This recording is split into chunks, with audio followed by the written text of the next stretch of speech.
ভোগান্তির অপর নাম হয়ে দাঁড়িয়েছে জাতীয় হৃদরোগ ইনস্টিটিউট ও হাসপাতাল।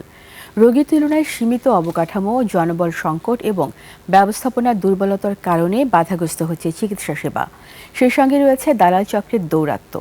তাদের খপ্পরে পড়ে অনেক অসহায় রোগীর বিপদের মাত্রা আরও বেড়ে যায়।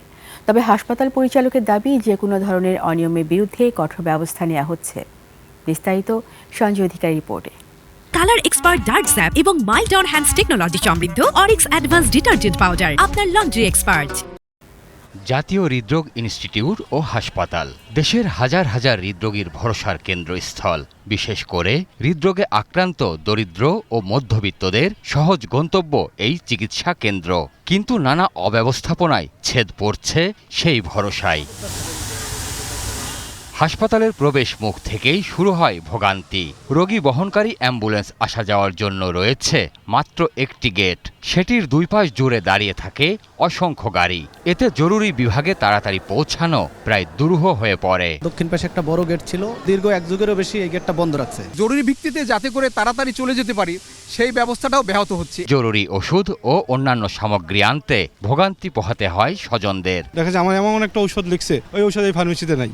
সেক্ষেত্রে রাত 10টা বাজে 11টা বাজে দেখা যায় আমি ধাপ করে সেই ওই মাথা থেকে ঘুরে যেতে হয়, কারণ গেটটা বন্ধ করার কারণে ভিতর থেকে বাধ্য হয়ে ওষুধ নিতে হচ্ছে। ভুক্তভোগীদের অভিযোগ, হাসপাতালে পর্যাপ্ত বেড নেই। অনেক রোগীকে মেঝেতে বা করিডোরে চিকিৎসা নিতে হয়। দেখলাম সিট আছে, অনেক সিট আছে, স্যার বললো নাই, বেড নাই, টাকা দিবেন কথা হবে সবই বলবে। হাসপাতালের একটি মাত্র ফার্মেসিতে সব সময় প্রয়োজনীয় ওষুধও পাওয়া যায় না।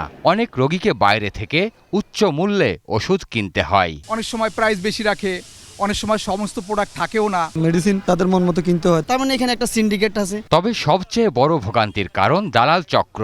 রোগী ভাগিয়ে নিয়ে পাশের বেসরকারি হাসপাতাল ও ক্লিনিকে ভর্তি করানো থেকে শুরু করে ক্যান্টিন, ফার্মেসি ও অ্যাম্বুলেন্স ভাড়ার ক্ষেত্রেও সক্রিয় তারা। অ্যাম্বুলেন্স চালানো ভাড়া বেশি চাই। বাইরে কোনো গাড়ি আমি এখানে আনতে পারবো না, কারণটা কি? পরিচালক জানান, অনিয়মের সঙ্গে জড়িতদের চিহ্নিত করে তাদের বিরুদ্ধে ব্যবস্থা নেওয়া হচ্ছে।